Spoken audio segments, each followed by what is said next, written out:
I'm Don Simson, chief explorer of a global network that we call the Innovation Expedition.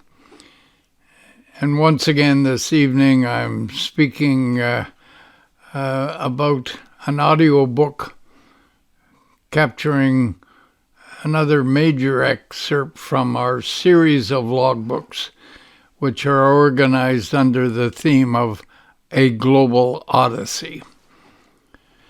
And this odyssey of mine involves a personal and a national search for best practices for improving organizational performance and increasing cross-cultural harmony. So let me take a moment as we stand to begin dealing with Excerpt 113 from Logbook 14.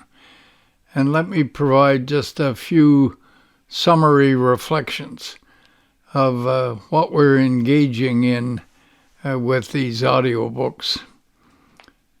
I remind you that the logbooks describe a journey that began at the world-famous Banff Center in the Rocky Mountains of Alberta. I had arrived there in 1990 to take on a new role as VP for management. And I found I was immediately challenged by the leadership of the center to undertake a huge task of creating a significant new leadership program, one which could help leaders in all economic sectors respond successfully to the increasingly complex challenges that they found they were being presented by what I would describe as a new paradigm shift in the economy, and one that had produced an economy that was highly competitive, fast-changing, global, and based to an extent never before imagined on knowledge as the key asset. So back in the 1990s, the Innovation Expedition network that I had mobilized began working in partnership with a series of diverse clients around the world on undertaking the task to co-create solutions to their challenges and use those solutions to create a new style leadership program. It led us eventually to create a new style program that we described as modern day Renaissance leadership. The 14th book in our Odyssey series is a very large one, which captures the long journey that led us to this Renaissance leadership. And in two earlier audiobooks, I described Excerpt 111 and the early historical context of what we meant by Renaissance and why we had chosen that organizing theme. And Excerpt 112, which introduced how we began to craft the network and its leadership processes at the Banff Center. And so tonight we deal with Excerpt 113, and its focus is on early expeditions that we used to discover some of the leadership competencies that we felt would be needed for success in this global knowledge-based economy. Why did we talk about expeditions? We were looking for new language to help people from diverse backgrounds who were not particularly used to collaborating with each other to be able to engage in high-level conversations structured to share their challenges and their potential solutions. And so we positioned the idea that a new world had been discovered, this global knowledge-based world. And our job was to develop some skills as explorers and organize expeditions that would go to this new world to understand its culture and thus prepare ourselves and others for success in this new world. And so let's now start to explore some of those processes and tools that emerged from early expeditions and led us by 2007 to the Oxford Business School, where we codified our leadership program.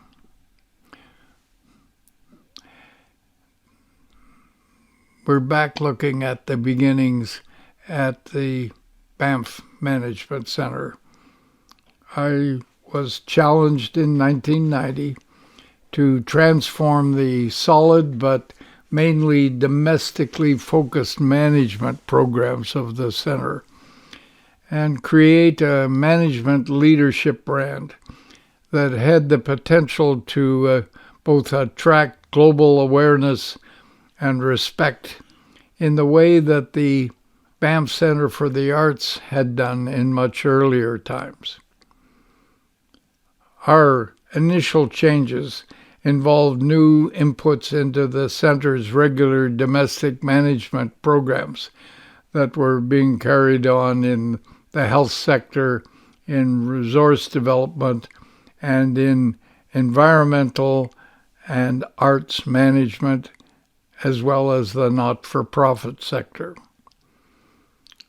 However, inspired early on by the insights of Peter Drucker, that father of modern management who had become our direct mentor, and informed by our serious needs analysis, which we did with close to 36 organizational leaders across Canada.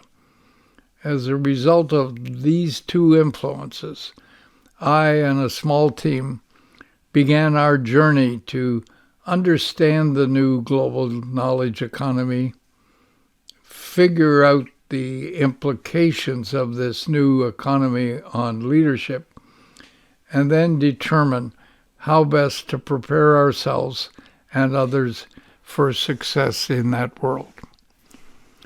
We began to promote the idea that we were indeed living through another one of those periodic historic paradigm shifts in which organizational leaders were being forced to deal not just with incremental change, but with fundamental and discontinuous change. In such a period, we began to recognize that many of our common planning strategies, for example, the use of extrapolation, these would not only now not be helpful, they would also likely be counterproductive. So with this in mind, in 1991, we set out to create partnerships with clients to seek some appropriate responses to some of their complex problems, and hope that this might help us learn some new leadership styles, design some new operational processes, and collaborate in developing new support tools. Our focus then was on addressing complex, real-life challenges, and our emerging operating style was to build trusting relationships with clients and work with them to co-create pragmatic solutions to their specific priorities. And in that way, the products that came out of this co-creation, we could rightfully claim had been road tested in the real world. Back to our question about the expedition metaphor.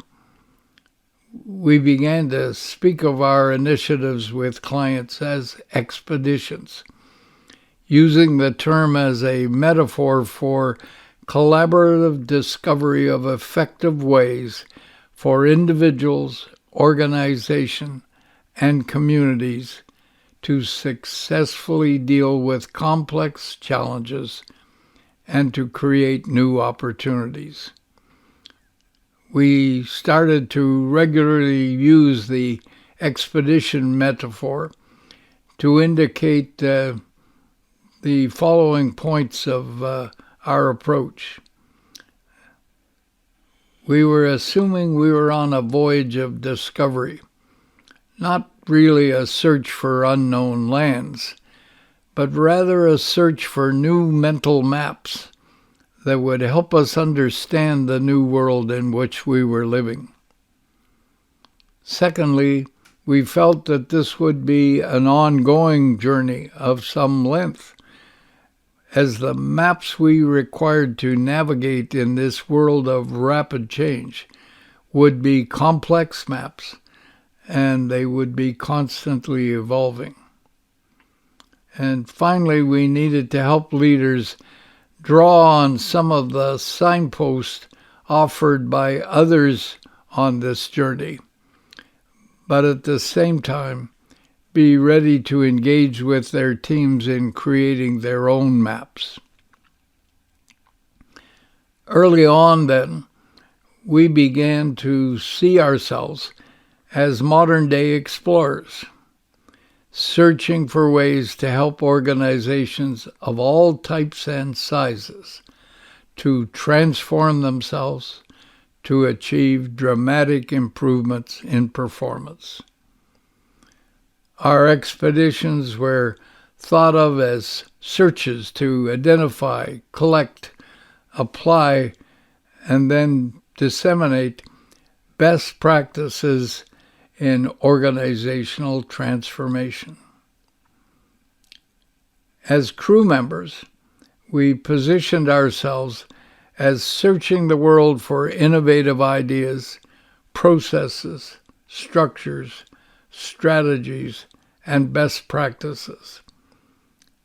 Our intent was to use these resources to help us mentor others to transform their organization and to transform it in ways that both nurtured high performance for the organization, but also allowed them to contribute to the development of healthy, productive, sustainable, and compassionate communities. We worked diligently to better understand the complex challenges facing leaders of all types of organizations in business, education, government, and the not-for-profit sectors.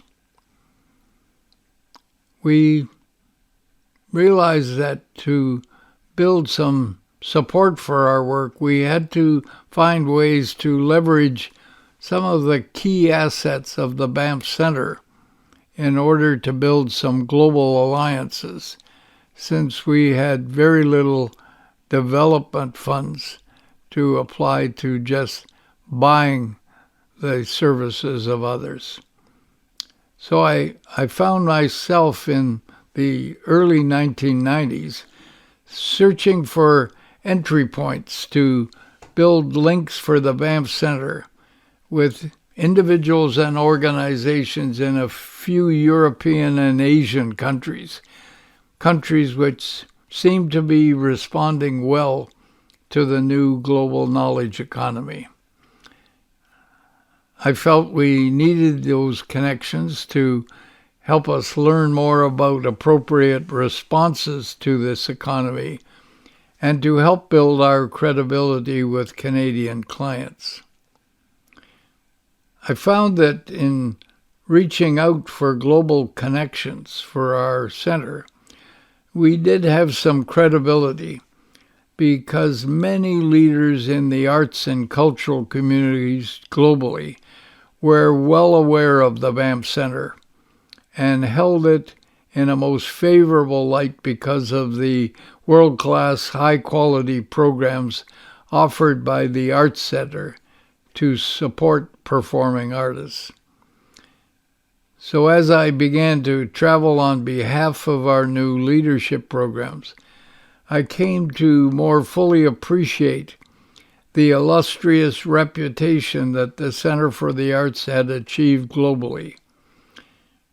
My reception in many environments across North America, Europe, and into Japan was made much easier by having some local notable artist or a patron of the arts in that community speak out positively about the Banff Center.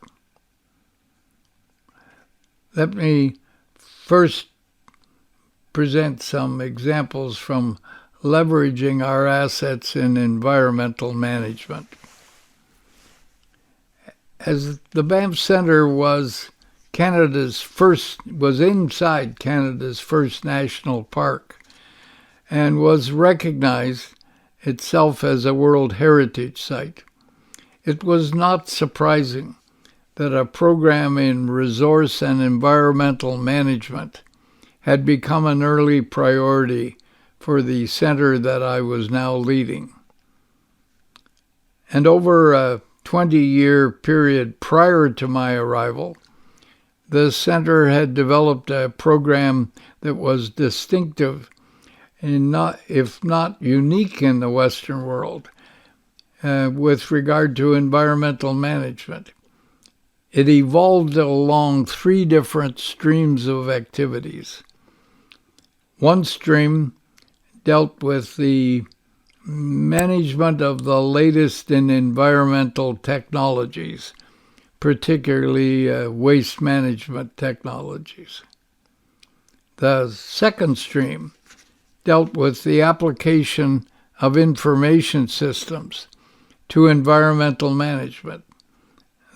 That means we were involved deeply in geographic information systems.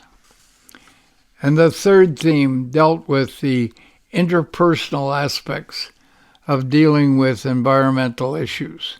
That is, the building of appropriate communication skills in conflict resolution, and negotiation skills.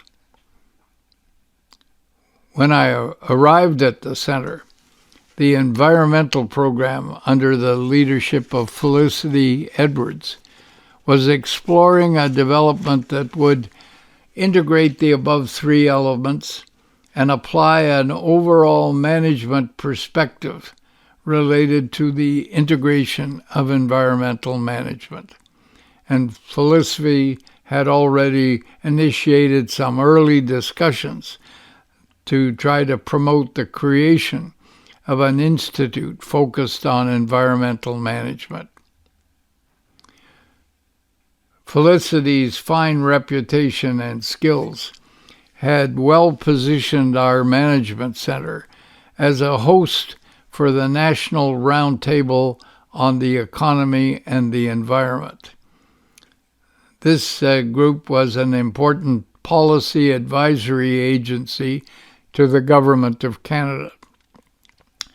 And our work with the National Roundtable brought us into contact with hundreds of influential leaders in government, in research agencies, in social action groups, and businesses who were working to promote new policies on protecting the environment. Our Banff Center team felt the exhilaration of seeing ourselves as active participants in a major transformation underway in the approach of Canadian organizations to protect the environment. And Felicity and I began to focus on creating some strategies for consolidating our knowledge about this sector and identifying our principles, processes, and tools. We sensed that there was an opportunity for us to refine our efforts to teach leaders about the practice of environmental management and to use this particular expertise as an entry point for creating some international alliances for our center. So using this expertise in environmental management and drawing on some support from several of my longtime external friends, we began to engage quickly in the 1990-91 year to organize expeditions to build some strong alliances with a number of influential organizations in Japan, Germany, Holland, and Sweden. We offered them inputs on teaching about the greening of business and received in return from our external allies significant insights, content, and best practice projects regarding the successful development of high-performing organizations. And from these initial international allies, we learned much about the new imperative for innovation, about the changing nature of innovation, along with the related ideas that collaboration and the practice of systems thinking had now become critical elements in mobilizing resources to release innovation. Our first serious contact with European leaders was orchestrated by my longtime friend and colleague, Gay Haskins, who by this time was deeply engaged in transforming the European Foundation for Management Development, which was located in Brussels. And she connected me with the Institute for Environment and Business at the European Business School in Wiesbaden, Germany, and there the director was Ulrich Steger, a former Minister of Technology in the German government. Ulrich and I connected very strongly around some shared values and intentions, and we fairly quickly formed a personal alliance to share experiences and carry out some joint programs. This included some workshops in Germany hosted by EFMD, the European Foundation for Management Development. And these workshops were to develop skills for integrating insights on environmental management into school programs and into executive leadership development programs. Accompanied by Felicity Edwards, in October of 1990, I presented a paper at the Munich Conference on the Greening of European Business. That conference was sponsored by The Economist magazine, by the German newspaper Frankfurter Allgemeine Zeitung, and by the Matuska Venture Capital Group. And at that session, I raised for the first time at a public forum the Banff Center's approach for educating business managers about environmental issues and about our early thoughts considering the possible development of an institute for environmental innovation. EFMD in Brussels then, based on that talk, convened a small meeting to discuss the formation of a task force that would deal with the integration of environmental issues into business. Ulrich Steger and I were appointed as co-chairs of this task force, and we ran 4 events in Wiesbaden, Amsterdam, Manchester, and in Banff. And if you're interested in more details on these events, you might look at Logbook 12 and Excerpt number 72. Our next task took us to carry the expedition to Tokyo. And the invitation to bring our evolving expedition into Tokyo came from Yatsuka Kirioka, the former head of Time Life for Asia, who had left that prestigious position to create a business and a nonprofit to help Japanese managers learn how to behave as good corporate citizens when they came to set up operations in Western countries. I had come to know about Kit through my brother-in-law, Brian Hawkins, who had engaged with Kit in some highly creative advertising educational programs involving Japanese firms. And I first met Kit in 1988 while en route to China as part of my major assignment with the Ivy Business School to help build a Western-style business school at Tsinghua University in Beijing. Excerpt 74 will provide any of you looking for more details on my memorable first meeting with Kit in Tokyo, which humorously provided me with powerful insights into relationship building across cultures. Kit and I quickly and interestingly became close friends. His desire for more interactions with me accelerated greatly when he visited me soon after my arrival at the Banff Center. And I was surprised to find that with all his extensive international experiences, he was still moved emotionally by his exposure to the beautiful Bow Valley and to the activities he saw at the Banff Center. He became passionate about building an active relationship with our beautiful college in the mountains. When he heard about our innovation expedition to Germany, he invited us to organize one to Japan. And when I first announced these plans, several of my North American business friends expressed serious concern.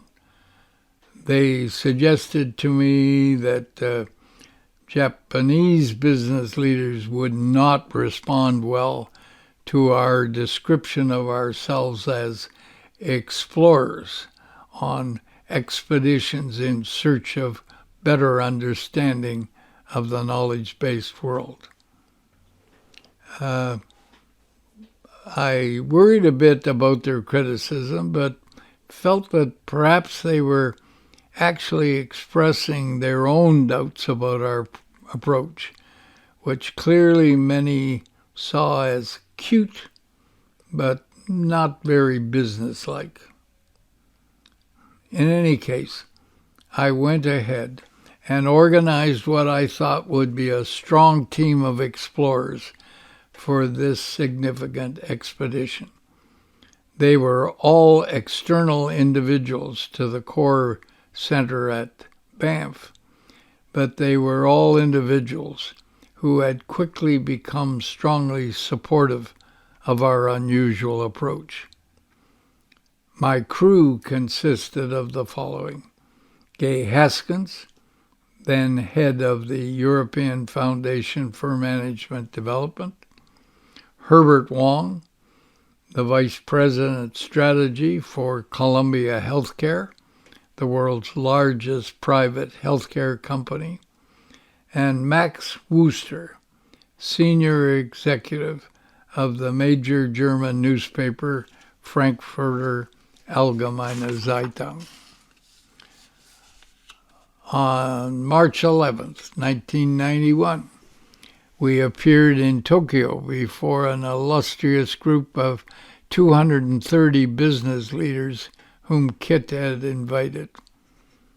We just explained the global journey we had begun and indicated that we had come to Japan to share what we had learned to date about our explorations.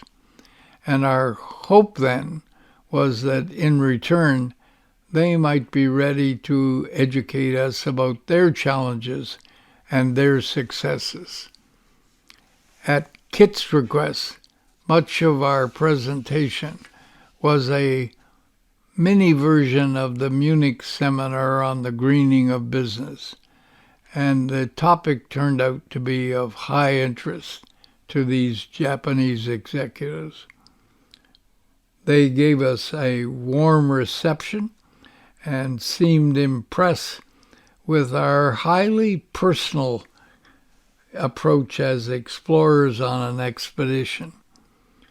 And they responded well to our expressed wish to engage with them in frank conversation aimed at sharing experiences for mutual benefit.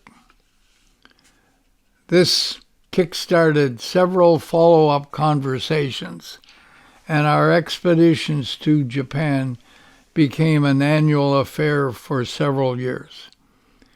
Our team received such a huge education through these interactions. For example, we met with top leaders running the Toyota system for lean manufacturing.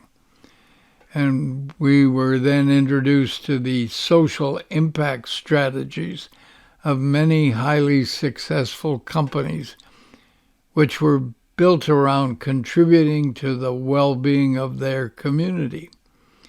And we learned about their special approach to collaboration through their formation of keiretsus and their strong acceptance and application of the concept of total quality management, or TQM.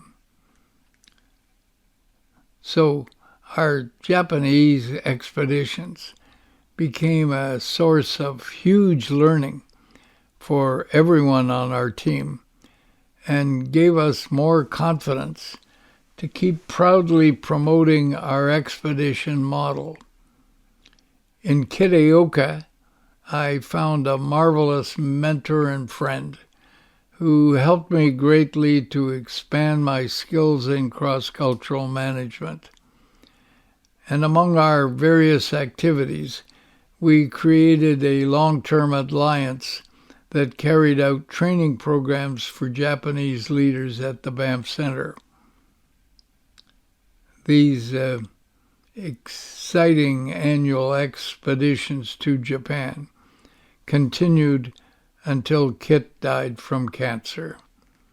And for more of my experiences with this wonderful human being, I again invite you to read the stories in Excerpt 74. Let me now share how some European friends involved me in an unusual personal leadership development network called the Zany Group.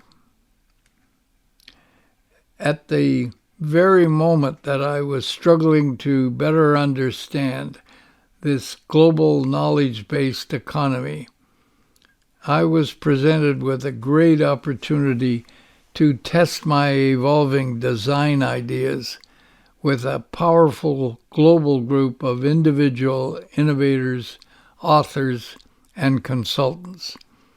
And this group had created their own personal development network and called it the Zany Group. So in the spring of 1990, just before joining the Banff Center, I had been invited to become a member of this unusual group of creative innovators. Here again, my introduction to this illustrious group was orchestrated by Gay Haskins. And while the group had little direct awareness of my work in leadership, they did trust Gay's judgment. And no doubt they were also intrigued with the information that I was about to take on a role at the Banff Center, which many of them did know as a result of the center's global support for artists. Who was in this Zany group?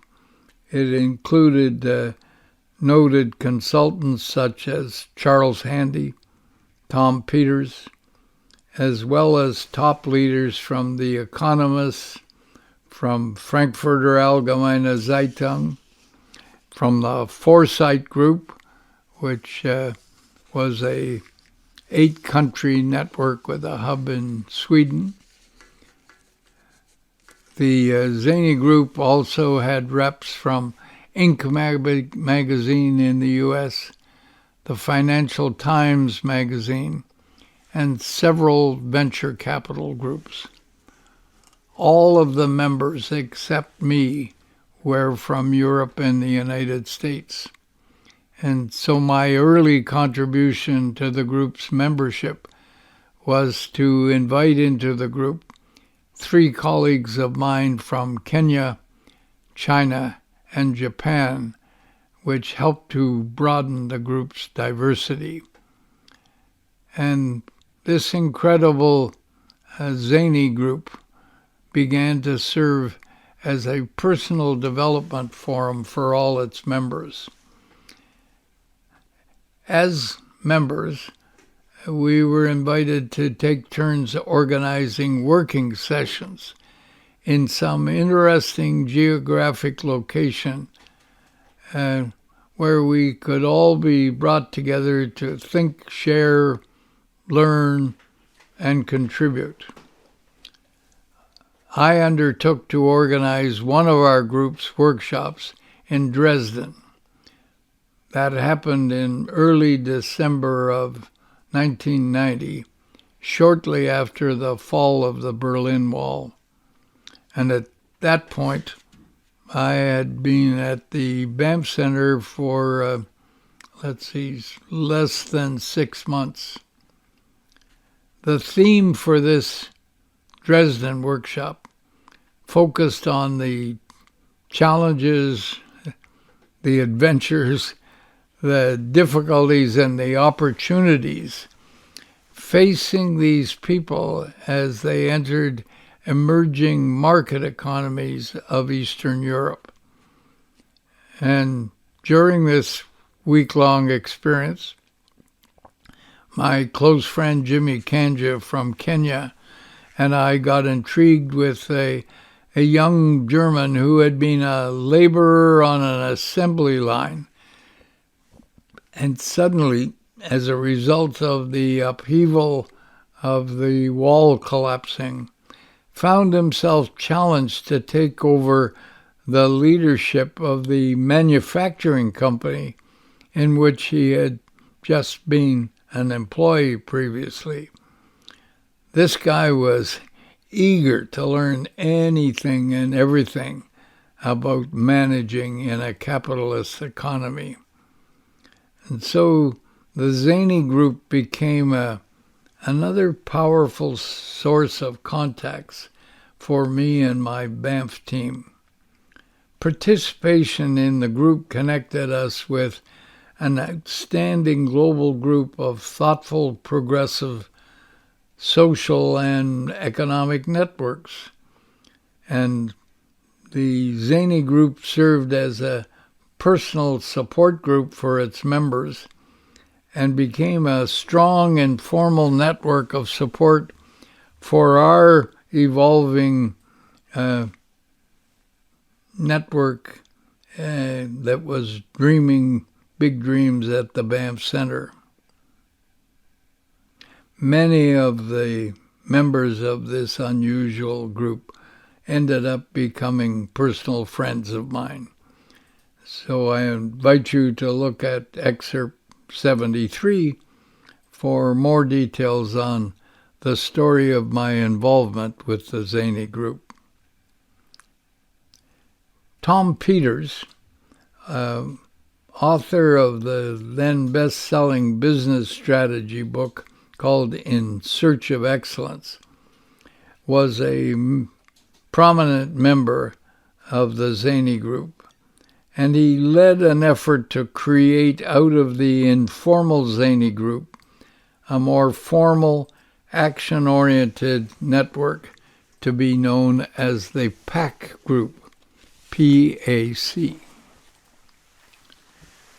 The dream was a big one, with initial organizing centers to be set up in Frankfurt, Brussels, Boston, and Palo Alto, California. Our Banff Center was invited to be the hub for the group's operations in Canada. And again, if you're looking for more details on this, you'll find it in Logbook 10, Excerpt 74. The plan that Tom had was to create a number of initiatives, including the following: a series of what he called PAC International Workshops, a global festival of new organizational practices, a journal of radical organizational practices, a PAC fan network, and a number of regional showcases and mini festivals. The proposed activities of the PAC Global Group linked quite naturally with two thematic programming areas that were being featured in the development plans for the Banff Center for Management. That was leadership for organizational innovation and environmental innovation. I have to report that the major dream of Tom Peters and others in the Zany group was eventually unsuccessful, and that was due to a combination of a lack of resources and, I would say, a lack of discipline and patience on the part of some founders. For me, however, these design and development challenges greatly influenced my ongoing thinking and actions. And the idea of creating some kind of festival or a circus of innovation that might be hosted at the Banff Center has never been out of my mind ever since that period. And for more of this kind of thinking, you will find it in Excerpt 110, entitled Learning from Glorious Failures. On a more immediate practical note, the PAC experience motivated me further to take action to create some new structure at the Banff Center to support organizational innovation. But before I turn to that new structure, I want to talk about another new group that had a big impact in my development and our group's planning. This group is from California, known as Human Dynamics International. In all of my various expeditions in search of what became our concept of Renaissance leadership, none were more important than the journeys I took with a dynamic duo from Topanga Canyon in Los Angeles. That was Sandra Siegel and David Horn.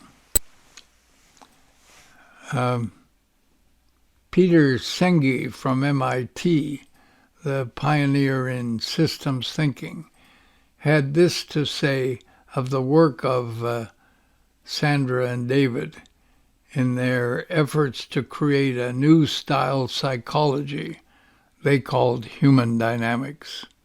And I quote from Peter, "There are few systems that allow someone to understand others as well as human dynamics does.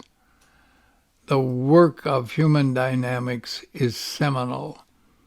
It offers a simple, elegant, and powerful framework for understanding the diversity of human functioning and for realizing its potential." End of quote. Through a number of serendipitous events, I came to know and to become deeply involved with Sandra and David in the research and application of their breakthrough ideas. This included my participation in some of the powerful films they created to help others understand what they had discovered. I was introduced to them as a potential subject for their research. Evidently, I was seen as an intriguing subject, given that I had been engaged for 25 years or more as an educator and a consultant and as a program designer, helping people in many diverse cultures learn how to collaborate and improve their performance. Initially, as I worked with them, I had only a beginner's idea of the importance of their work, but I quickly came to realize that I was being introduced to a distinctive, if not unique, breakthrough concept related to understanding human interactions among individuals with widely different personalities. The gentle, warm, and insightful relationship-building skills of Sandra and David made me feel very comfortable as one of their research subjects. I saw them as exemplary models of good educators and compassionate counselors. I became intrigued with them and their ideas as they slowly provided me with insights into their discoveries. And they explained how in their work with thousands of individuals from many different cultures, they had come to identify some fundamental distinctions in human functioning that cross age, culture, ethnic group, and gender. Their proposition was that by recognizing and understanding these differences, we would be better able to appreciate the diverse ways in which individuals function. And they felt that this deep understanding of ourselves and others could then improve our ability to relate, to manage, to be parents, to be teachers, in ways that would accommodate these differences and would enable everyone to function at their individual and collective best. So my work with these two pioneers had a profound impact on my own leadership efforts and helped me to become confident in promoting such ideas as my statement that collaboration had become the DNA of the knowledge economy, or that systems thinking was the key language of that economy. So I urge those of you who are interested to go back to Logbook 10, Excerpt 74, and read more about human dynamics and my personal interactions with them, including the startling discoveries I had during my involvement in their filmmaking in Los Angeles. However, for this excerpt, I just want to briefly reference how the work of human dynamics influenced our journey towards Renaissance leadership. I would also like to share their archetype representing my kind of personal profile as explained by human dynamics. This description I'm going to share with you now, and by the time I took on my role as vice president of the Banff Center, I understood enough of the distinctive power of human dynamics to want to engage my team in benefiting from it as part of our early efforts to increase our group's capacity to do the following: respect diversity, increase our awareness of how we each naturally wish to operate as a team member, while we needed to recognize the different ways other team members might function. And how could we play a productive role in helping our team to increase our capacity to collaborate and innovate and work towards becoming a very high-performing team. Thus, early on after arriving at Banff, I invited Sandra and David to spend 2 days with us at a team orientation we had organized. I was impressed and felt quite comfortable as I watched how my team was gently introduced to the essence of what human dynamics was and how it might be helpful both to individual and team development. First of all, Sandra and David would set some context on their work for my team and explaining why they had initially moved into this work and how they had initially began to work with diverse individuals in some disciplined experimental research. They then outlined some of the highlights that were emerging from their research, which involved direct interaction with thousands of individuals from all walks of life. They spoke of identifying the existence of 3 different energy systems. 3 different energy systems that they found in people to be innate and to form the foundation of how we each as individuals function in the world. They referred to these 3 systems as universal principles. One was the mental principle, often described as objective. Second was the emotional principle, or relational. And the third was the physical principle, or operational. They helped me better understand these principles by explaining a little more about each one.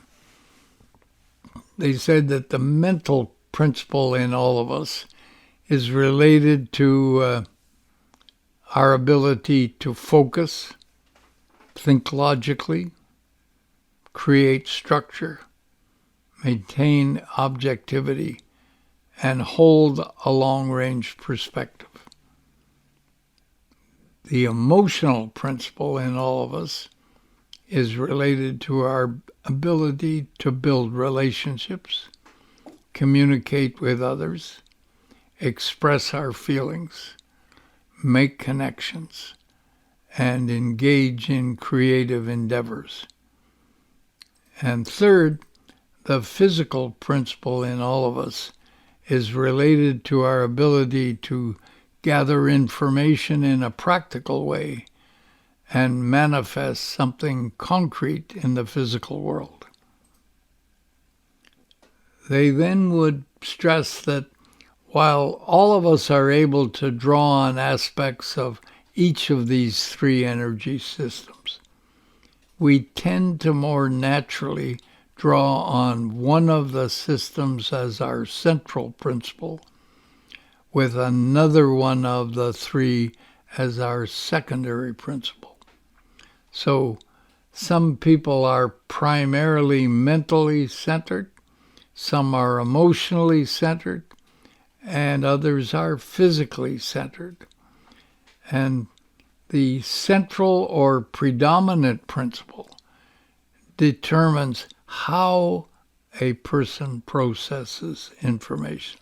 How a person processes information. That is, do they do it linearly, laterally, systematically? The secondary principle, however, is strongly related to what kinds of information is processed. They further explained how individuals with these different energy-centered systems experience distinctly different inner experiences and ways of functioning in the world. Mentally centered people by nature tend to be detached and objective, and to think and plan in a linear, logical, sequential way. Emotionally centered people are naturally connected with others, and they tend to think and plan in a nonlinear, more spontaneous way, in part guided by their feelings, their intuition, and their interaction with others. Physically centered people are more naturally grounded and practical. They most instinctively think and plan in a systematic way by gathering large amounts of information, which they then connect as they plan and create. Of the 9 personality dynamics over time, Sandra and David eventually identified that 5 of these types constitute most of the Western world's population. These 5 are one way of being centered mentally, bracket, mental, physical. 2 ways of being centered emotionally. You can be emotional mental or emotional physical. And finally, 2 ways of being centered physically. One can be physical mental or physical emotional.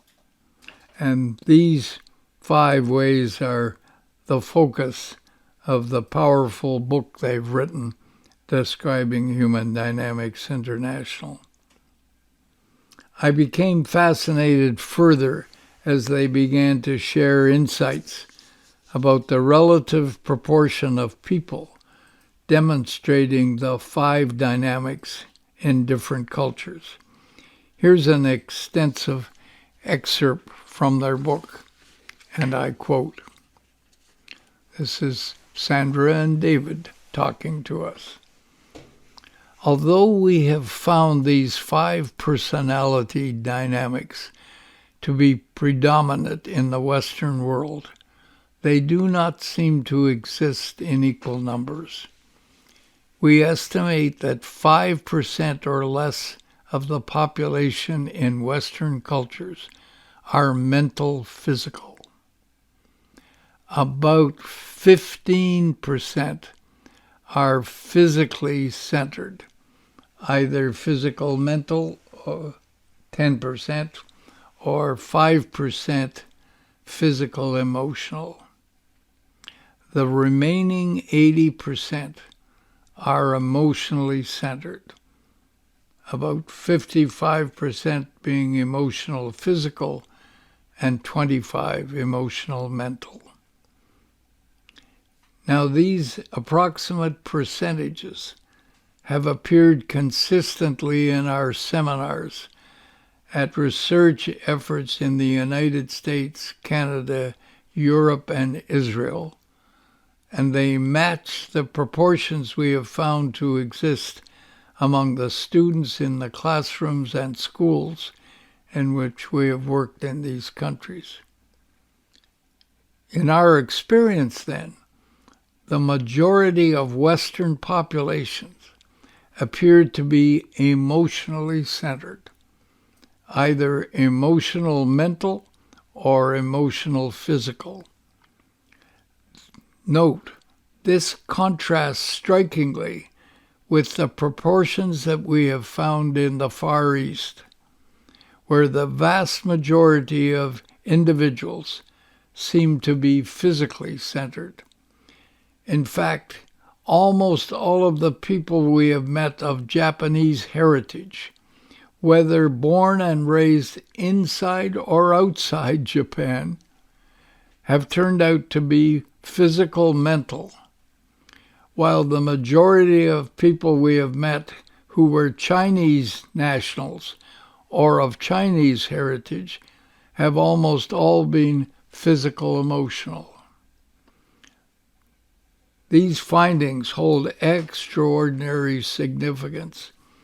It suggests that some of the fundamental differences between East and West may derive from differences in personality dynamics rather than from differences in culture.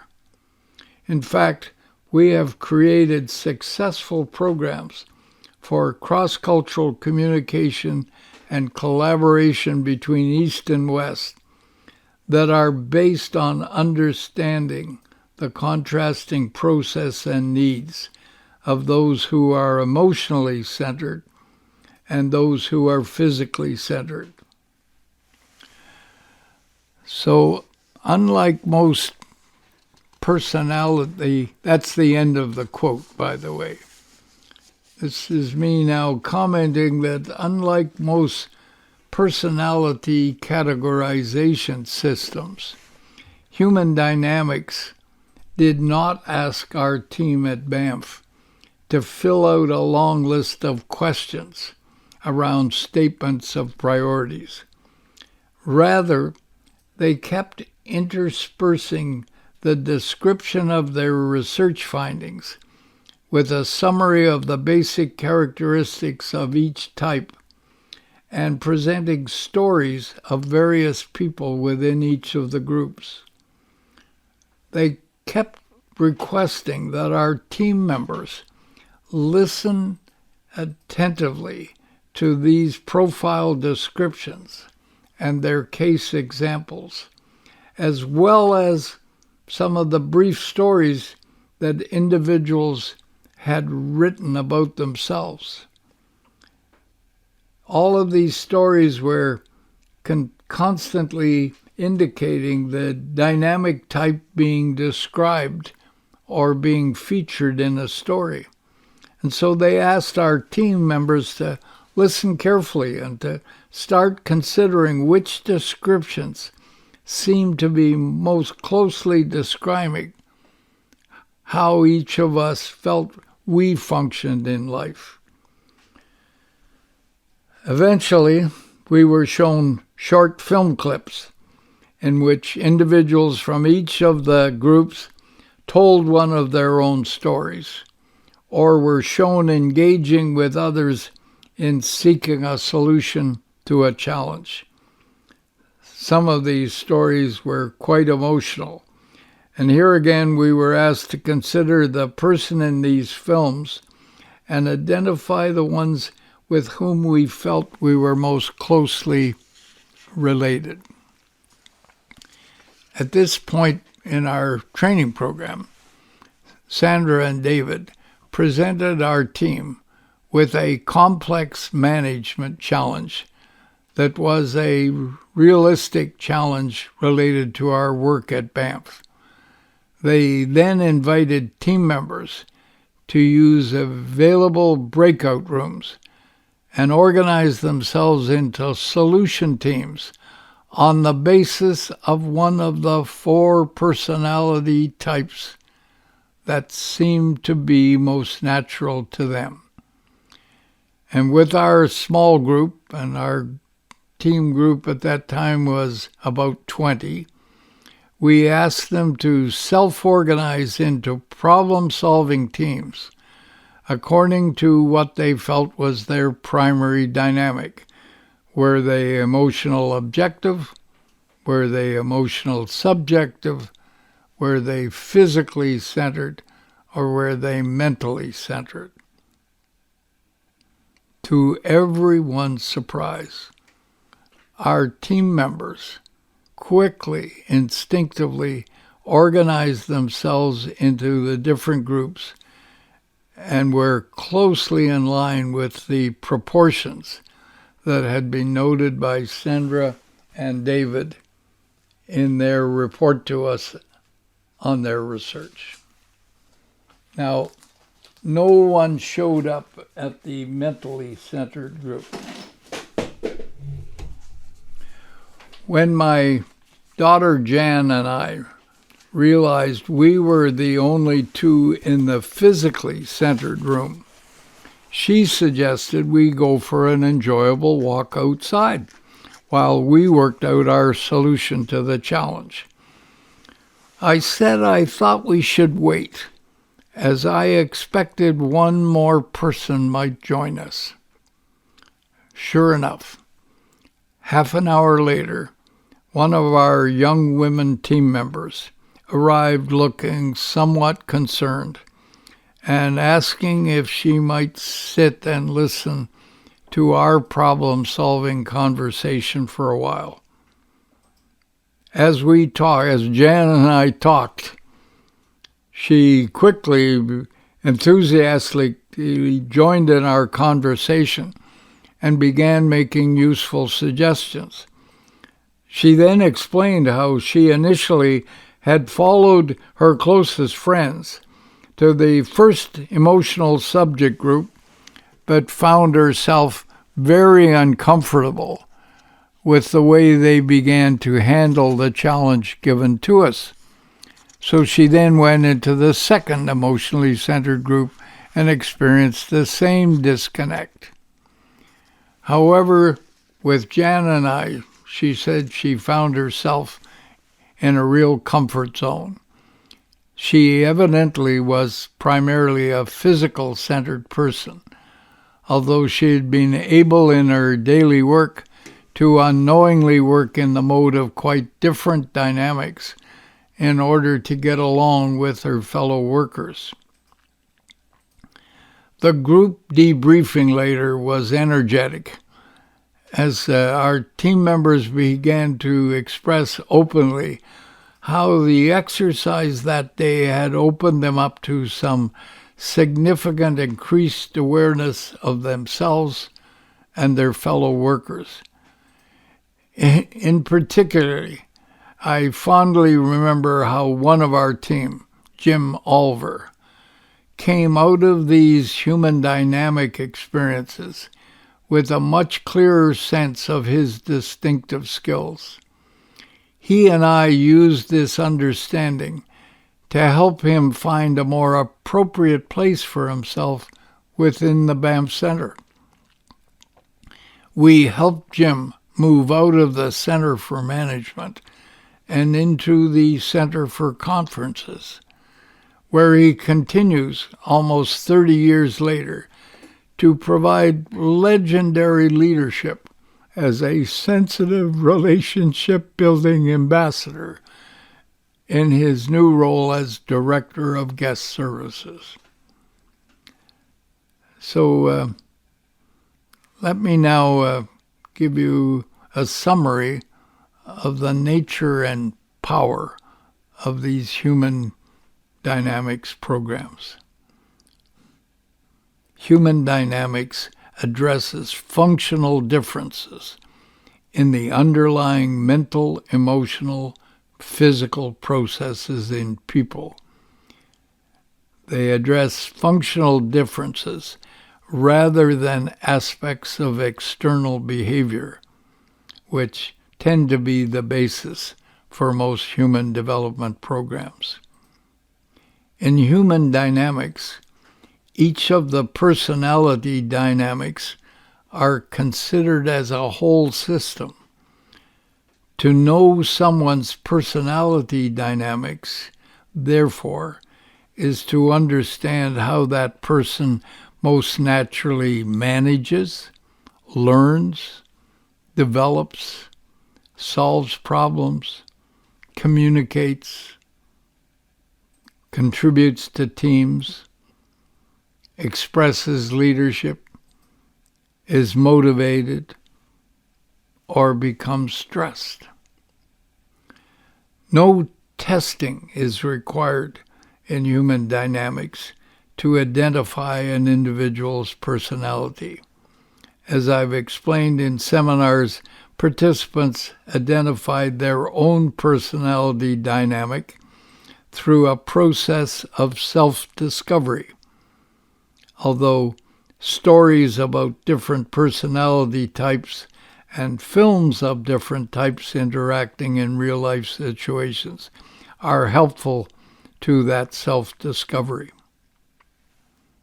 Next, human dynamics programs are inspirational because they acknowledge the deep potential that exists in every human being and seeks to stimulate its expression. The personality dynamics cross culture, age, and gender. And in transcending cultural barriers, their recognition offers the opportunity for creating better cross-cultural understanding, which is becoming an essential requirement in this era of both globalization and increasing cultural diversity. The human dynamics programs constitute an integrated, systematic approach to human development, and they build on a set of fundamental understandings. The various elements, therefore, do not have to be acquired from different sources, but are coherent and mutually reinforcing. Lastly, through addressing the basic functioning of people, human dynamics programs reinforce programs and approaches that are already in place in an organization and indeed facilitate the fulfillment of their potential. Now, as I suggested earlier, I would like to offer you a sense of the overall evaluation of my dynamic. And what I'm going to speak to here is not a specific evaluation done on me, but the following is Sandra and David's basic description of individuals who, like me, see themselves in this particular group. So please note this is not a specific profile of Don Simson provided by the Human Dynamics team. Rather, it is their general profile gained from their extensive real-life research of the profile for any members of the small 5% or less of North Americans whom they would position as being in the physical emotional group. And Sandra and David had no doubts that this was the group in which I operated most comfortably. So let me share the description they offer of physical emotional people under various categories. First of all, a general category. I am a natural systems thinker, interested in concrete work. I want to translate thoughts and ideas into practical results that satisfy a need or solve a problem. I especially excel in the tactical implementation of work. Details are important to me, and I will perform repetitive tasks if that is what is required to complete the job. I have an innate sense of continuity and a respect for the past. Historical context is essential for me. I think naturally in terms of whole systems and all the interconnections within them. I experience life organically and am highly attuned to all the people, things, and situations that compose any environment. Because I tend to think in terms of connected systems, group life affects me deeply. Community is an important value to me. I understand the purpose of teams and work well in them. I am not the point is the whole. In any situation, I take in a great deal of the information around me, including the physical details of the environment and the people present. I take in almost every word that is said, including any ambiguity and paradox. And I absorb all this information without pre-selecting or sorting it. I am like a giant data bank, assimilating and storing information. My factual memory is unusually excellent, although it may sometimes take me time to retrieve what I have absorbed. Because of this organic and comprehensive kind of information processing, it may take me considerable time to learn something new. But given this time, I master the new information in a detailed and connected way. And once I have learned something, I rarely forget it. That's their summary of the general characteristics of someone like me. Let me now talk about my body. My body rhythm is generally even and steady.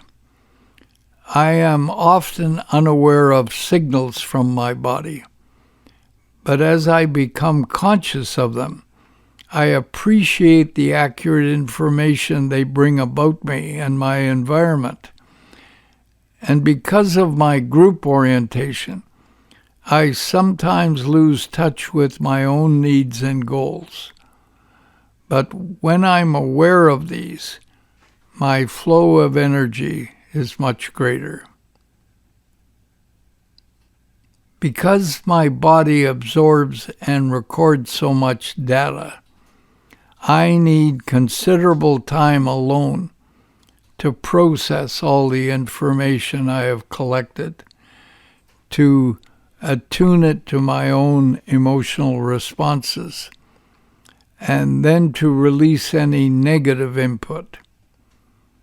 It is important for me to reconnect regularly with the natural environment and to resynchronize myself with nature's slower rhythms in order to stay balanced and healthy.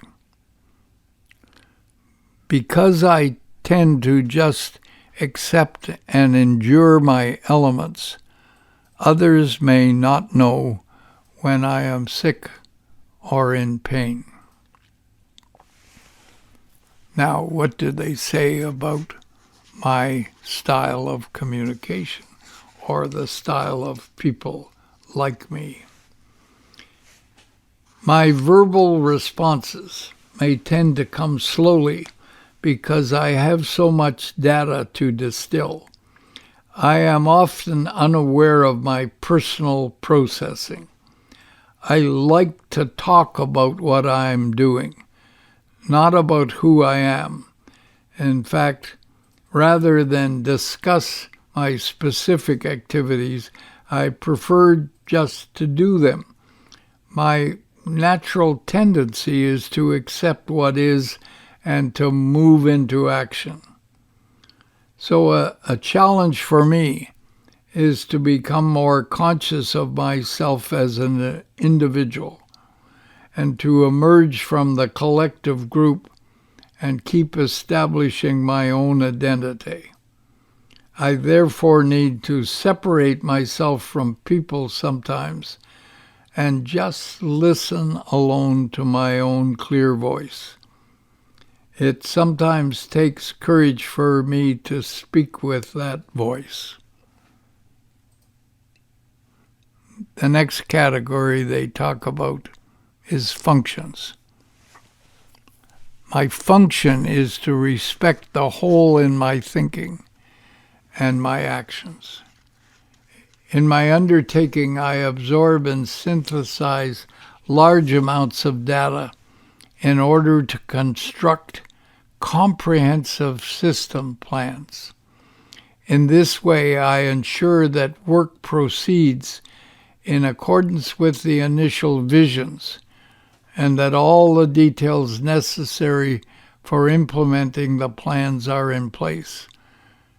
It is important then that I be given the time this inclusive process requires. I am orderly in my working habit, which makes me usually reliable to myself and others, and I generally follow this sequence in functioning. First, I look for consensus around the project to be implemented. Then I immerse myself in gathering data. Third, I engage in making detailed tactical plans. And fourth, I put the plans into action. I do what I think is needed to bring results. And the last category they describe as developmental direction. One of my deep purposes is to ensure that visions serving the collective are realized through detailed systematic planning and practical concrete action. Another deep purpose is to create unity out of diversity by helping to maintain bonds among all group members in the spirit of community. And so I close these comments on human dynamics. I hope you see, for me, it is one of the most powerful leadership development programs that I have ever had a chance to interact with. I'm sad to say that Sandra Siegel has passed on, and David is in his later years. But the work of human dynamics is currently being carried on by Sandra's daughter, and Dr. Eve Seagal. That's Seagal.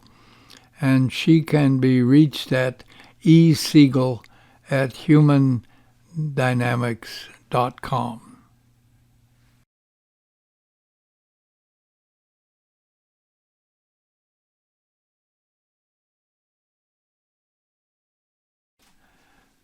So remember what we're trying to do with this excerpt. We're looking at expeditions, activities that we organize to try to understand this new global knowledge-based world and help us prepare ourselves and others for success in it. So I'd like to now share with you the original test lab.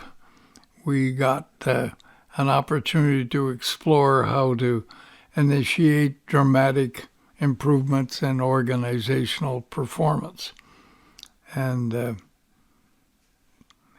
it began with the Honorable Rick Orman, the Alberta Minister for Economic Development.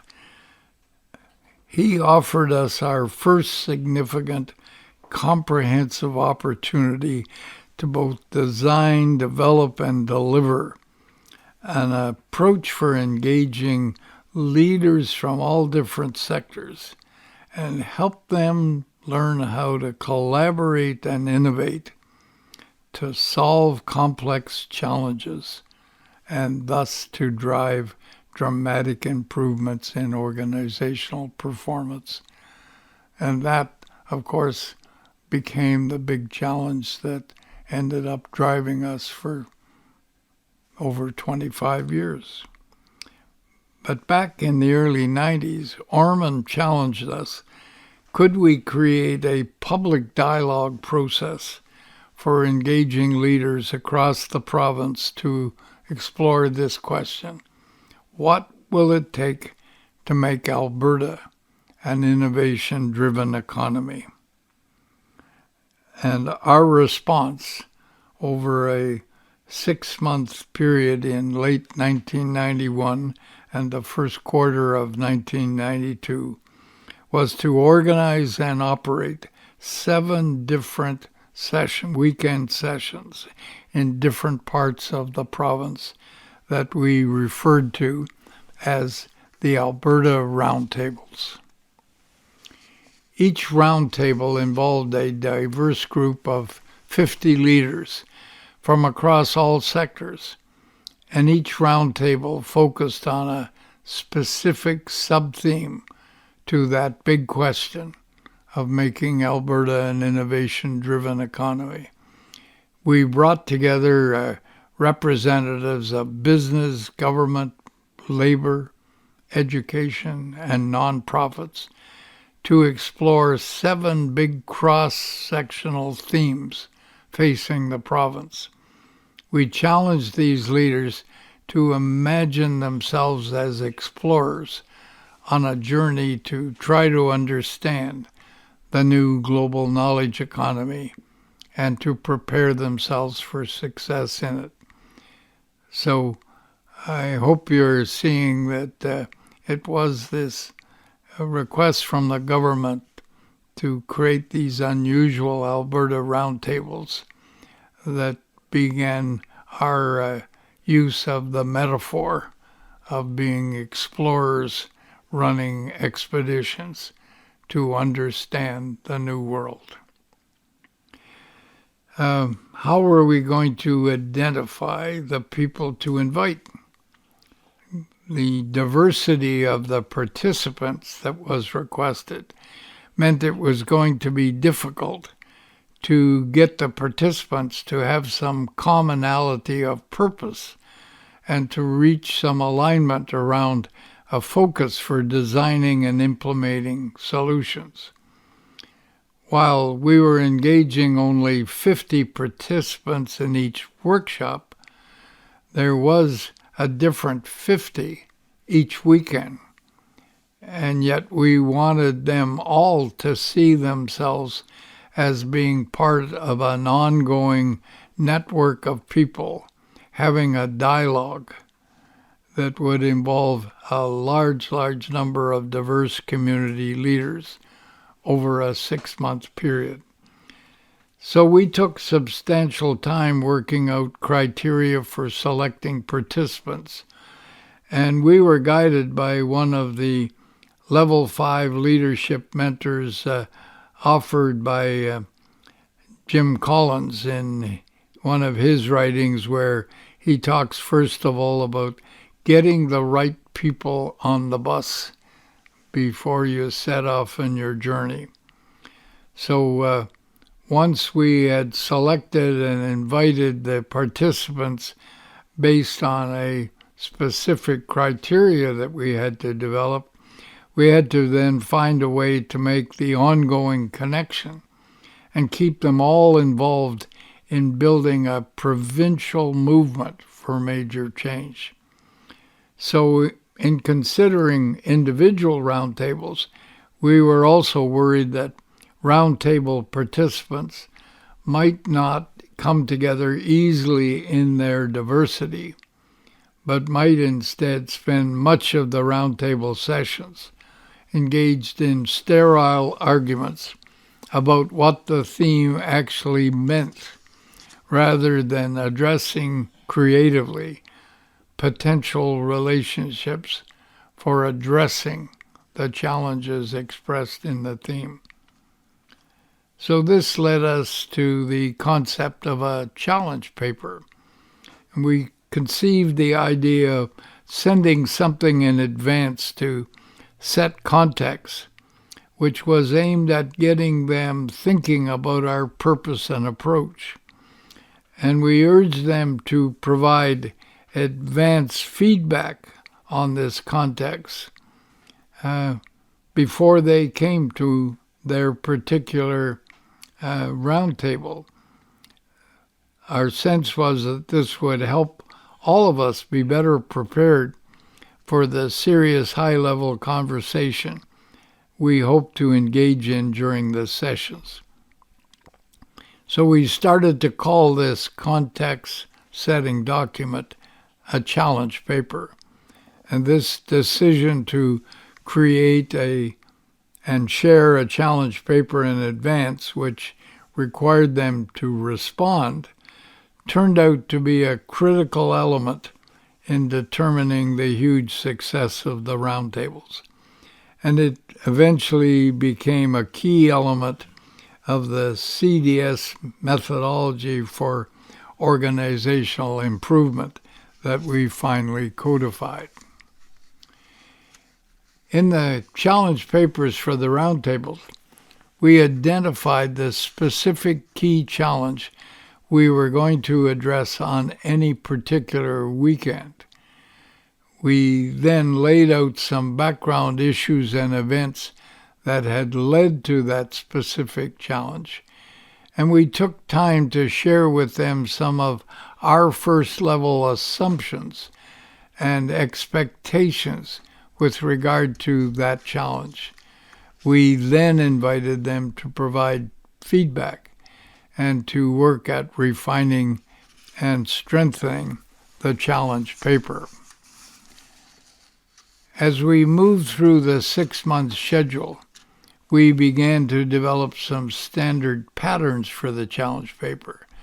We also began to work out how we could use each new challenge paper to build on the previous roundtable.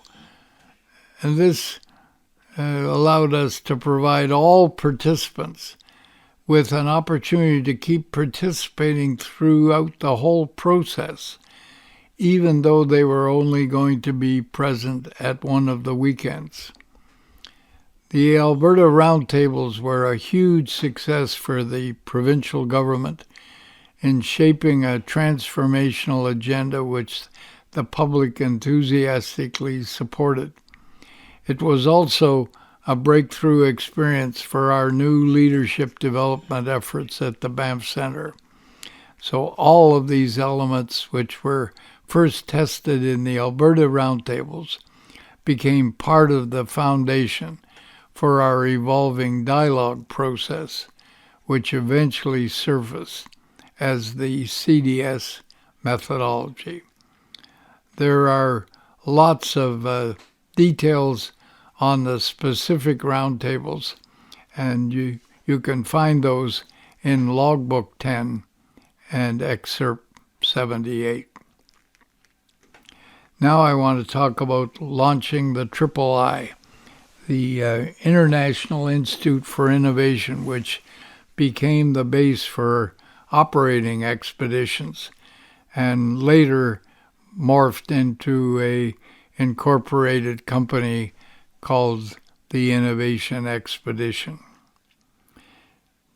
During 1991, we had begun introducing various aspects of our new learning about change and our understanding of the unleashing of innovation. And we began to introduce some of them into the general and specialized regular management programs that we had traditionally run at our center. In July of 91, we brought together a small group of thoughtful clients and colleagues from across the country and ran a 2-day workshop on creativity and innovation in management.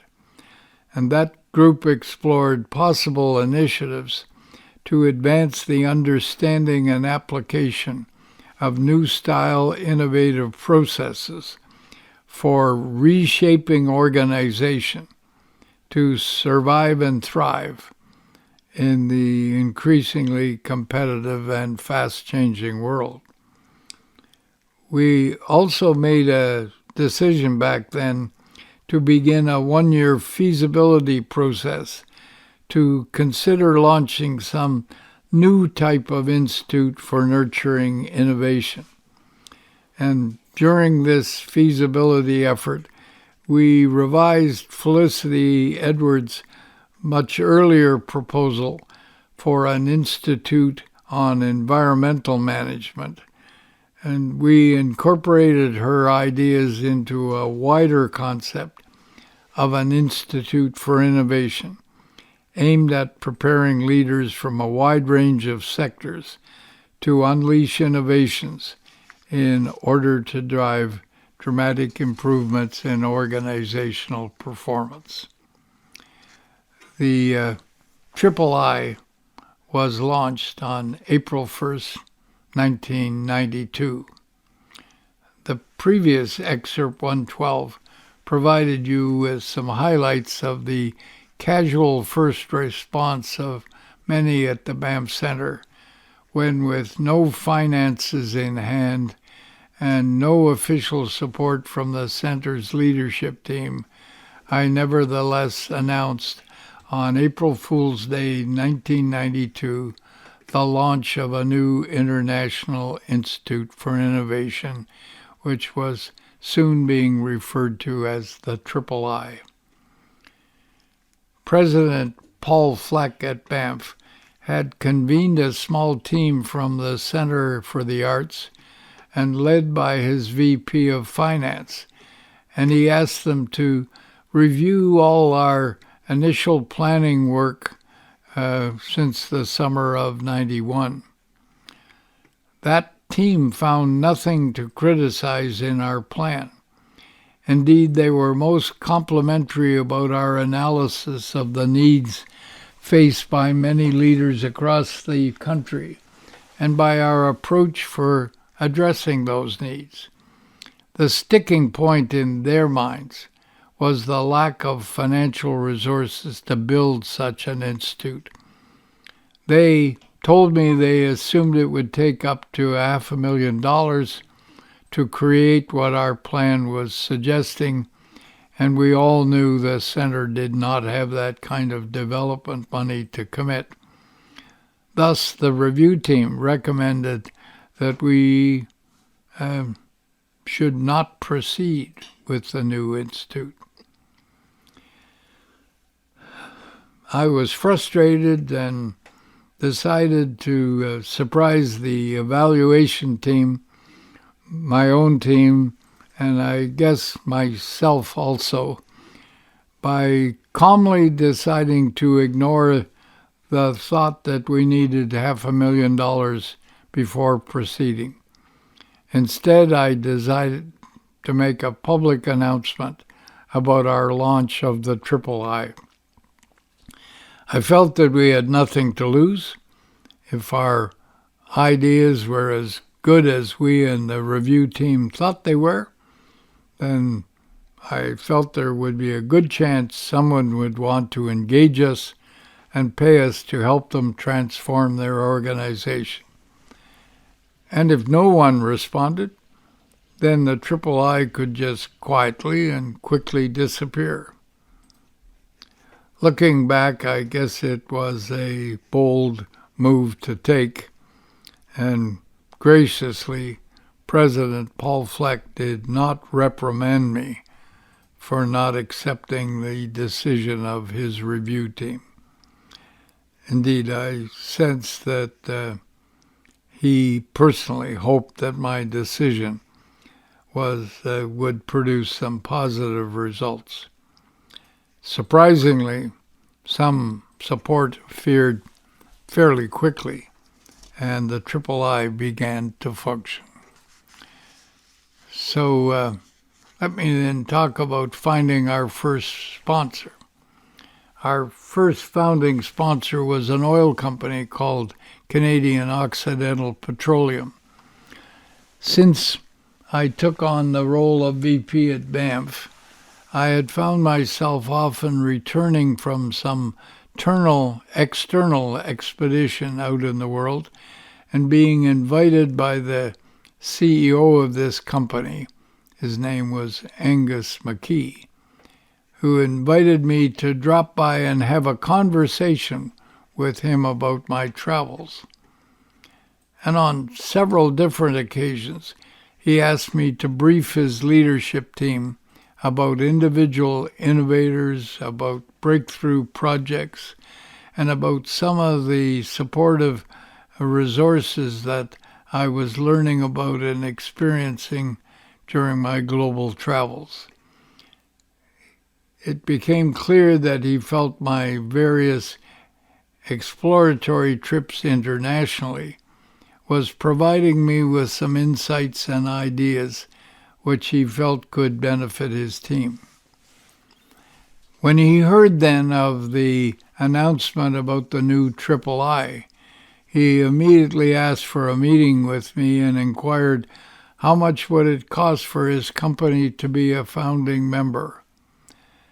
At that point, I had no overarching revenue plan in place or cost development plan in place. I just blurted out that it would cost $50,000 for 2 years. And almost immediately, I had my first founding member of the III. We quickly added 5 other founding members: the Alberta Research Council, a company called TransAlta in the energy business, Syncrude in oil production, and the Stentor Consortium of telcos, along with the International Development Research Center. My gamble had paid off, and the III was now in business. And very quickly, we were challenged to run an expedition to create an innovation lab for Canadian Occidental Petroleum. Angus McKee was pleasantly but persistently pushing his leadership team to try to build a culture of innovation and to learn how to unleash some innovations to transform the company.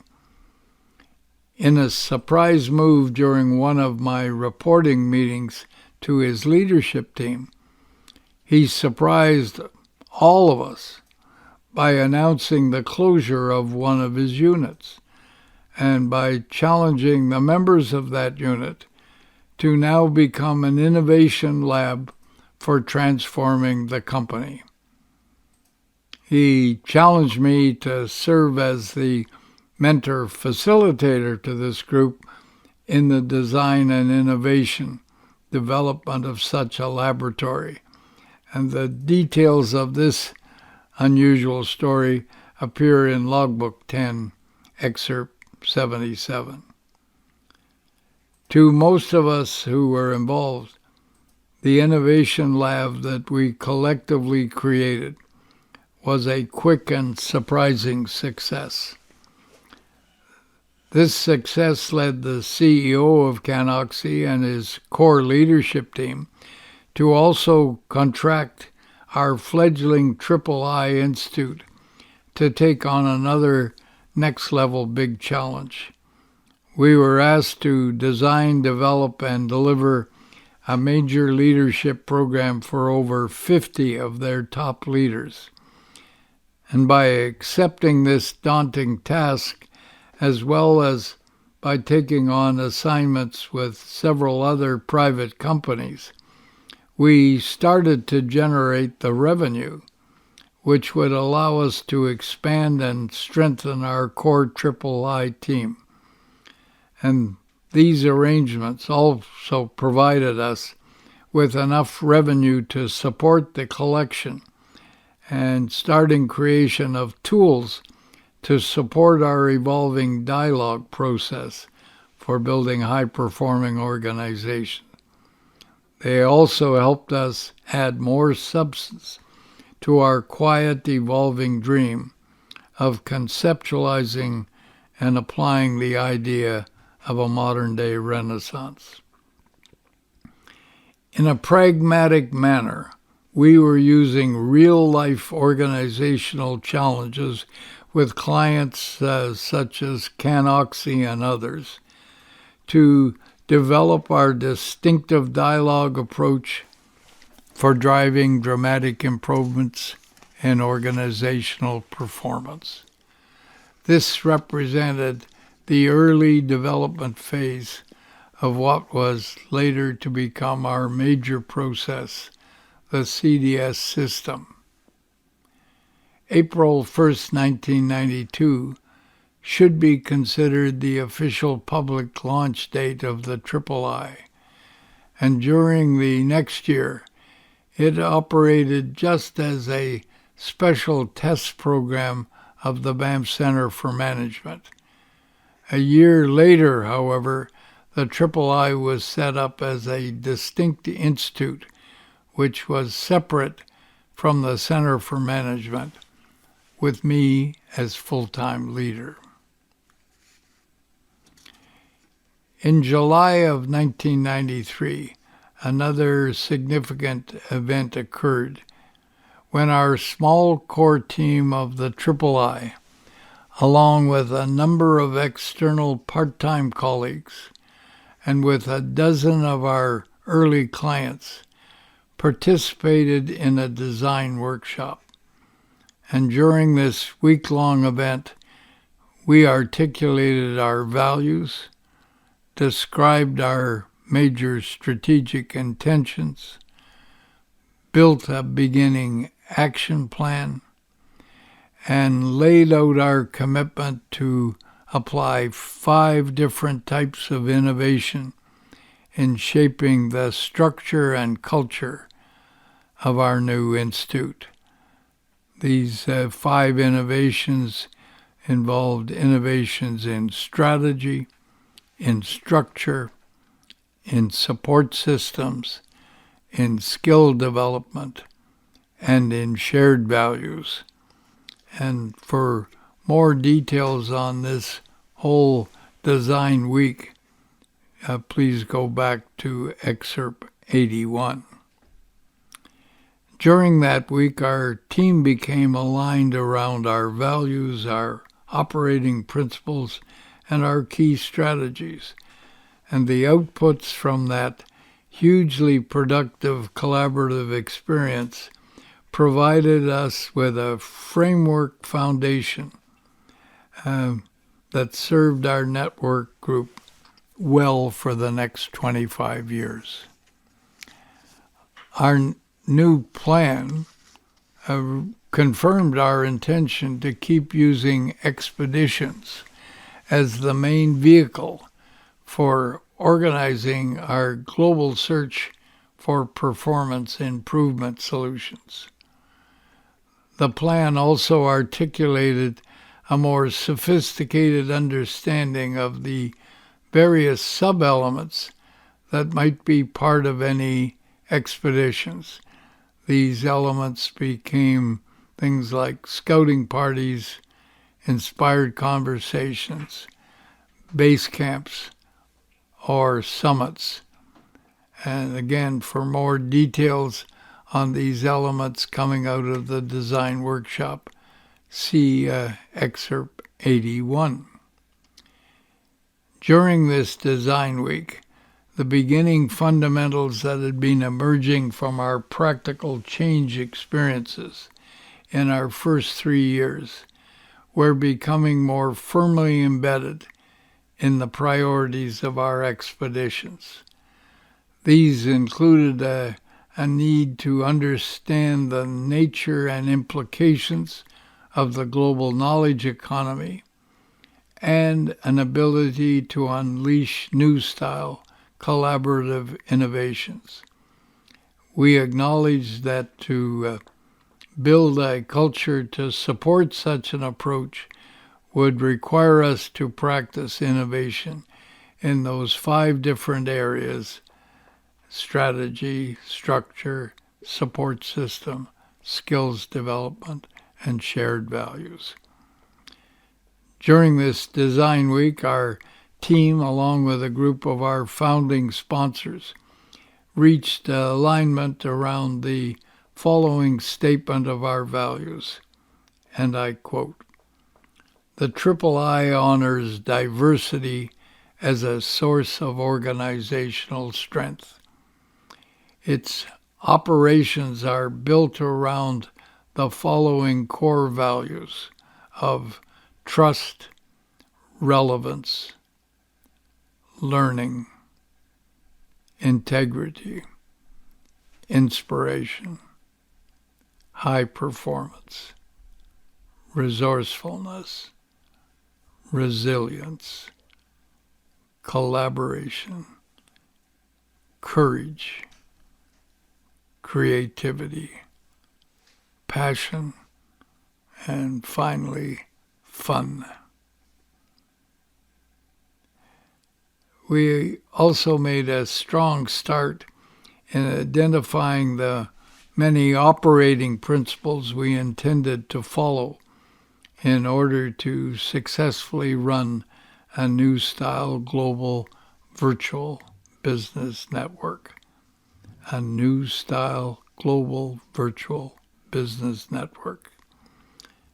In the ensuing years, we built on the beginning list of operating principles and ended up focusing on an unusually long list of 17 principles to guide our ongoing work. And for a list of these 17 principles, you can go to our digital knowledge bank and search for that list. Once again, some of my business school friends challenged strongly the usefulness of having 17 principles and argued that for practical purposes, our list should have only 3 principles, which they saw as being more standard and doable list of principles. I knew that our principles had not emerged just from our thinking. They had emerged from our pragmatic successes in working with clients on real-life challenges.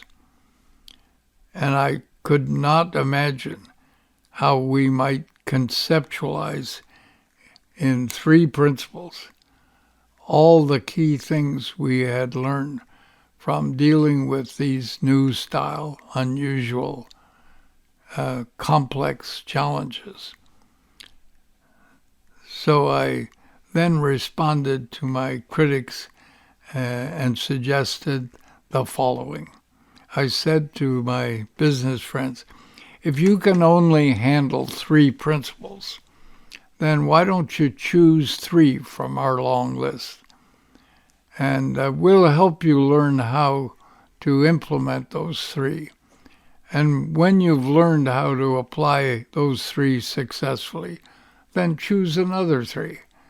And we'll help you learn how to apply those 3. And later, another 3. And what I'm saying is, if you keep learning how to apply these principles and eventually master all 17, I am absolutely confident that you will then have positioned yourself as a master mentor for change leadership. So we then further underline these operating intentions by crafting a mantra or a slogan for our work, drawing on the words of Oliver Wendell Holmes Sr., who once was quoted as saying, "I abhor simplicity this side of complexity, but I yearn for simplicity the other side of complexity." In other words, we were committing our team to get into the trenches and engage in the heavy lifting with our clients in solving their complex problems.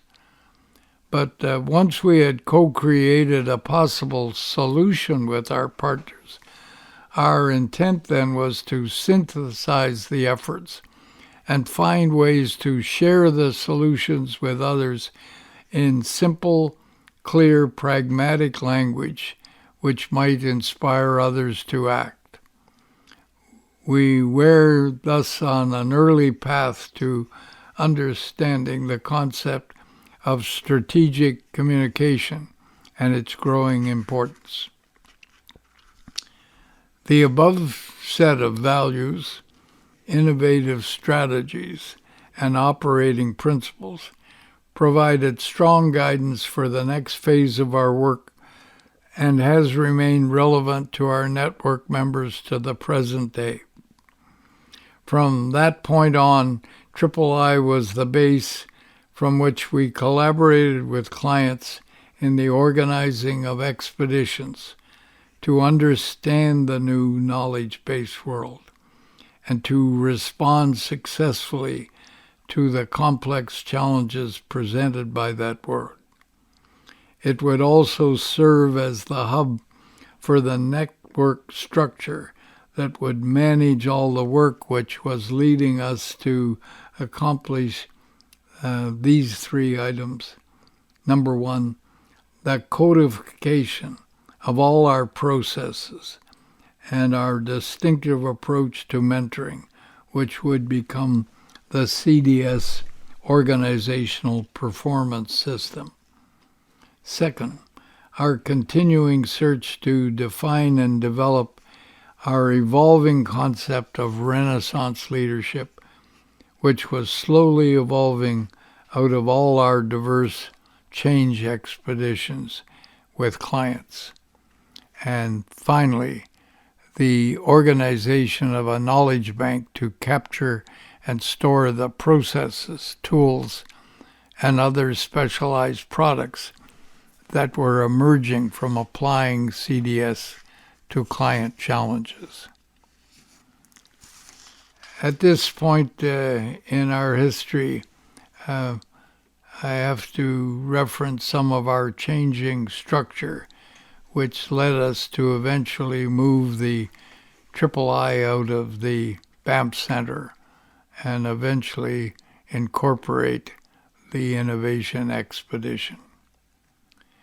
When the III was launched on April 92, remember it was little more than an aspirational idea. However, our instincts as to what thoughtful leaders needed and our unconventional approaches for responding to those needs were bringing about substantial results, both for our clients and for our network team.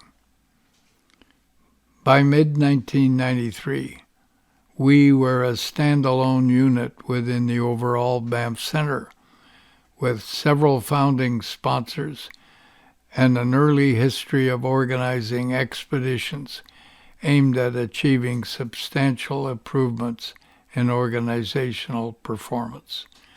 We were still a startup, but one that appeared to have a very positive future. However, by mid-1994, we were faced with some significant constraints to our continuing growth within the Banff Center. Encouraged by our early successes by 1994, our team was enjoying multiple opportunities with a number of organizations to both expand our initiatives in Canada and to test our initial learning about mentoring major change. And at the end of March in 1994, I prepared a positive progress report on the first year of III's existence as a standalone institute within the Banff Center. At the same time, I was starting to think that perhaps we might have to consider some unexpected dramatic changes in the structure and governance of III. Because just as we were experiencing significant successes with our clients, the Banff Center was finding it difficult to continue even its reduced support for III. This difficulty had arisen because of the center's overall funding limitations brought about by the recession of the early 90s. The financial challenges, which we had helped to document in our Alberta roundtables 2 years earlier, were now biting into provincial revenue dramatically. And post-secondary institutions of all kinds in Alberta were being forced to accept up to 30% reduction in budgets as part of the transformation plan which had emerged from our roundtables. And although the Banff Center operated as a national resource for providing performance improvement support for artists and business leaders, its core funding was still provided mainly by the government Alberta. So in late 1993, I indicated to Graham MacDonald, the new president of the Banff Center, that his priority needed to be on protecting the global arts programs, which were still the flagships of the center. He initially indicated his reluctance to close the III. He told me his instincts told him that the work of our unit would become highly significant, both to the center and to the country. My suggestion then was that I and the III should move outside the center, and if our shared instincts about its importance were correct, then I would find financial support for the Institute in the marketplace. And if we were wrong, then the III should and would go out of existence. So I began immediately in 1994 to seek support for implementing this risky move by engaging some of our amazingly supportive network of colleagues, clients, sponsors, and members of our evolving advisory council. And many of these individuals were already involved in our planning efforts to organize our first major global innovation expedition, which was to end with a summit session in Prague. Surprisingly, by the end of March, we had a few significant options to consider with regard to moving out of the Banff Center.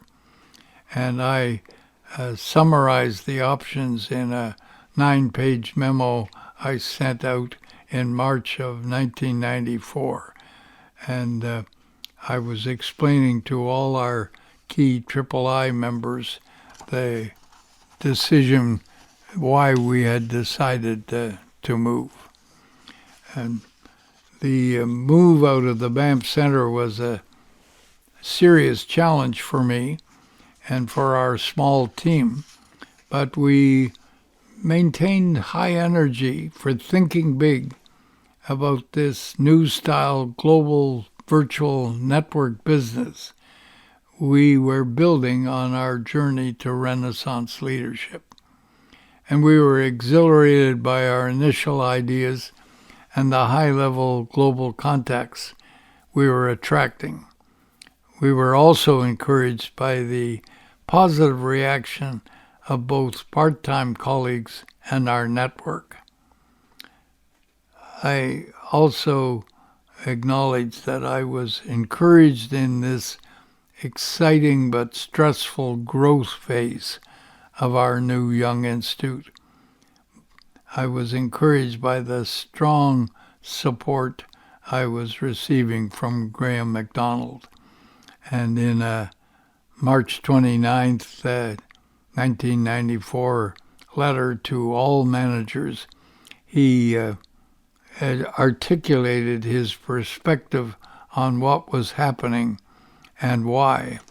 And he made it quite clear that he remained supportive of what we were trying to do in our institute, and he expected it to stay closely involved with Banff, and noted in one of his memos that he would eagerly welcome me and the Institute's programming back to Banff, and the more frequently the better.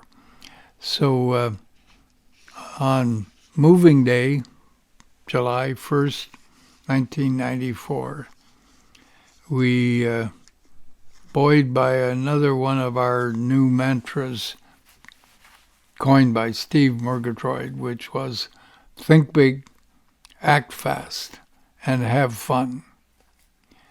With that kind of thinking, we left the Banff Center, and we organized ourselves as a standalone not-for-profit business incorporated under Alberta law. And we began to transform our brand around our major activity of innovation expeditions. I need to point out we did not seek charitable status for our institute, as we were committed to try to earn resources from the private sector and then be able to apply some of them in support of innovative leadership development within nonprofits. So we did not want to be seen as a competitor for charitable dollars with the nonprofits, which we were committed to serve. So all of this was a critical defining moment for the evolving III. While we still described our organization as having an alliance with the Banff Center, and while the center's president had joined our new Global Network Council and had provided us with some initial office equipment, we were now essentially on our own. We had no institutional support, no capital assets, and no revenue left from the original founding grants. IDRC was providing some ongoing financial support, but expected that their contribution would be applied to get specific international research projects done.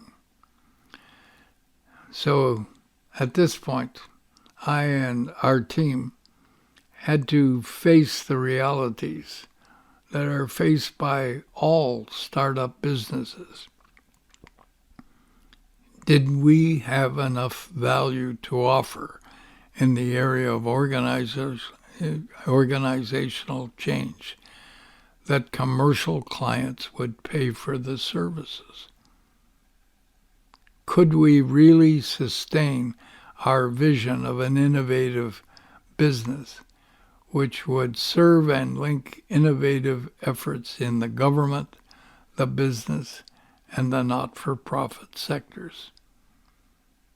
Could we raise enough surplus revenue from commercial clients to take on a commitment to those innovators in the nonprofit charitable sector who could not afford our full commercial rates?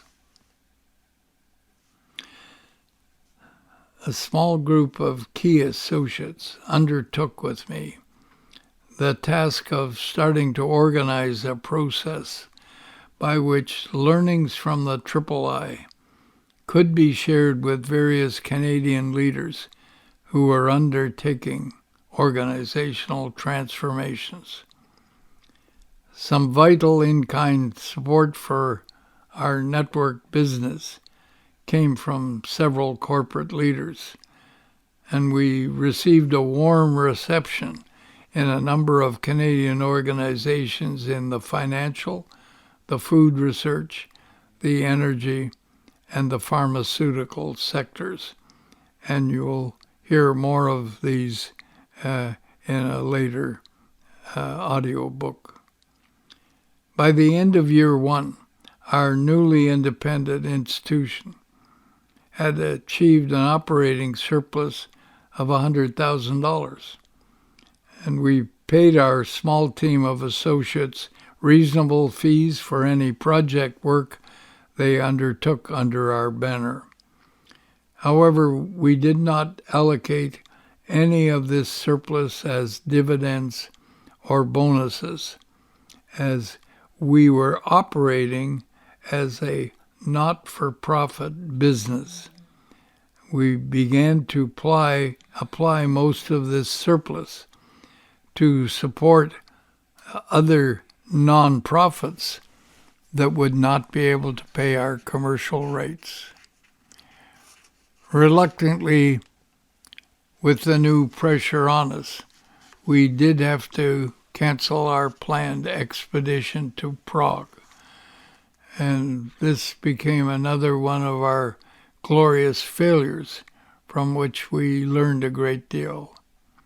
However, I and a few associates were able to carry out some self-financing expedition initiatives in Europe, India, and the United States, based to some extent on contacts I had gained prior to the creation of the III. We were excited by the interest that our standalone institution was attracting.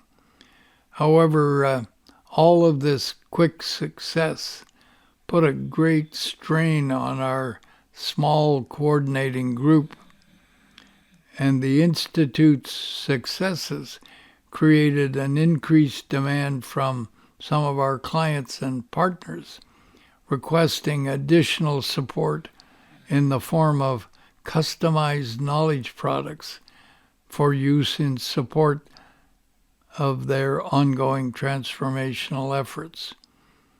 And these requests for customized learning products were outrunning both the human and the financial resource base of our virtual network. And so between July 1st, 1995 and December of 1995, I began the search for a new commercial organizational base for our institute. And so the closing section of this audiobook is about how III becomes the Axia Performance Center by January 1st of 1996. In that year, the III merged with a new startup knowledge products company in Calgary called Axia Net Media. The company was headed by Art Price, a former CEO of Husky Oil, who had known of III's work for several years and had agreed earlier to serve as board chair of the nonprofit institute we established when we first left the Banff Center. After stepping down from Husky, Art's dream was to create a new style information technology company to leverage the opportunities offered by the appearance of a new style global knowledge-based economy. The intent of Axia was to be a leader in the production of electronically based self-learning products for individuals who are interested in learning more about complex issues in order to improve their performance. With patented technology, with an insightful learning strategy group, and with a business style built on collaboration, this knowledge products company appeared to me to be a natural fit for much of III's work. So our team now began to offer our mentoring work under the umbrella of what we called the Axia Performance Center. And this arrangement gave us the additional ability to start producing a large range of customized knowledge products on CD-ROMs and in the internet. In the beginning, Axia was mainly operating in a research and development mode, and our mentoring team was one of the few revenue-producing units in Axia's startup period. But out of that R&D phase came the breakthrough innovative Alberta SuperNet, for which Axia became best known globally. Axia undertook to build a base in Europe through its purchase of a company called Life Skills International in Yorkshire, England. This was an established consulting company that engaged with transformation efforts with companies, governments, and nonprofits around the world. Steve Murgatroyd had become a key part-time member of our team inside Axia, and with the purchase of Life Skills, he joined us full-time and took on the challenge to move to the UK and become the lead of Axia's new unit, into which our team's global efforts were integrated. And over the next several years, our evolving design ideas and knowledge bank resources for our concept of Renaissance leadership got a big boost from our involvement in Life Skills under the leadership of Steve Murgatroyd. And for more on our involvement with Life Skills, you can go to Excerpt 90. A sense of the diverse change products in which we were involved before, during, and after our time inside Axia Life Skills can be found in a series of excerpts from 105 to 108. These excerpts offer deep dive descriptions, most involving at least 200 pages, of how we applied our distinctive mentoring in a variety of expedition activities in the energy, health, agri-food, forestry, and education sectors. In the beginning years of the new 21st century, certain major change projects played a major role in triggering some of our team to finally codify our two major flagship initiatives. The first was our organizational improvement process called CDS, and the second was our comprehensive concept of Renaissance leadership. The CDS codification grew out of a major health expedition in Southeast Asia in 2000, and Logbook 12 tells the complete story of that codification. The public articulation of our Renaissance concept got its major start in an expedition in search of modern-day Renaissance, which we organized in 2000 with an 8-country network called the Foresight Group, based in Sweden.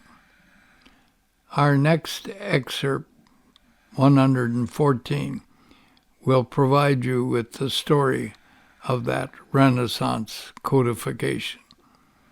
And so it's time to say good night for now. Let our journey together continue.